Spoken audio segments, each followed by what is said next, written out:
Hi guys, welcome back to my channel. If you have clicked on the video, you are probably in the process of applying to medicine or thinking about applying to medicine. So I have applied to medicine twice, which means I am well acquainted with the application process, and I thought today it would be useful to put together my top 10 tips for applying to medicine. I basically just wanted to summarise my best advice that I can give as someone who's been through this process more than once.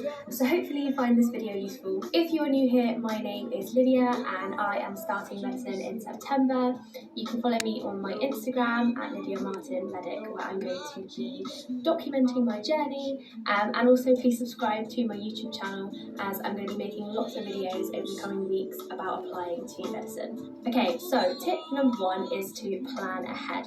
This is super important. Basically, while you're applying to medicine, there are going to be a lot of key dates that you need to kind of have in your mind so that you can plan and make sure that you're getting tasks done on time. So basically, I would suggest sort of either having a diary or a calendar where you write down all the dates, such as, your UCAT test or your GAMSAT test, when the UCAT's deadline is, if you've got any work experience lined up, when that is. You need to have an overview of the key dates that are going to come up over the next few months, because if you aren't organised, you might run the risk of missing something really important. So tip number 1, plan ahead. Number 2, be smart when choosing your entrance exam date.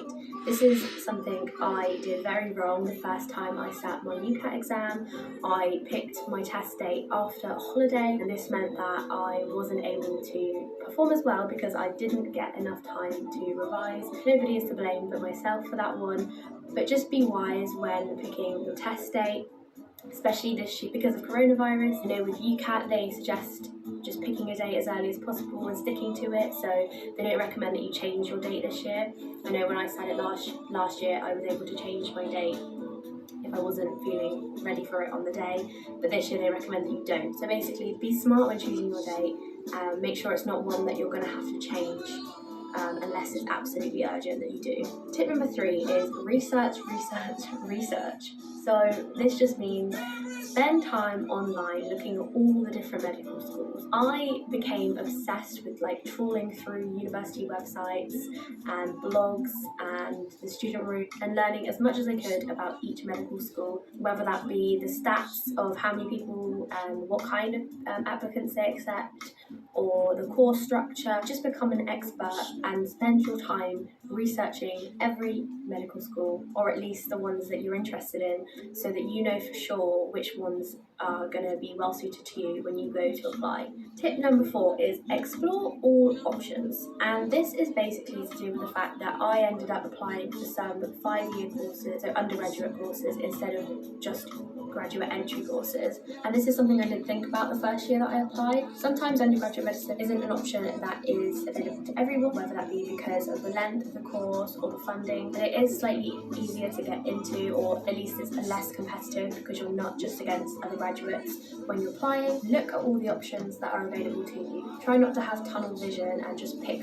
4 medical schools that you like the sound of or like the look of. Try and really get a broad overview of every option available to you before you put down those 4 choices on your UCAS application. That leads me on to tip number 5, which is to be tactical with your choices. Now this is potentially my most important piece of advice. Be clever with your option. Don't choose a medical school just because you've always dreamed of going to that particular medical school. If at the end of the day you know that they are likely to only accept applicants with a first in their degree and you have a 2-1, then think about whether or not there is a university that would be a better option for you on your option form, because at the end of the day you only get 4 choices, so you need to make the most of those 4 choices. Really play to your strengths. What I'd recommend doing is writing down all of your stats, so your degree, your UCAT score, your work experience, your A-levels, and really look at what unis are looking for and make sure that you put down your 4 best options on your UCAS application form. You need to make sure that you're putting down the right options that are going to give you the most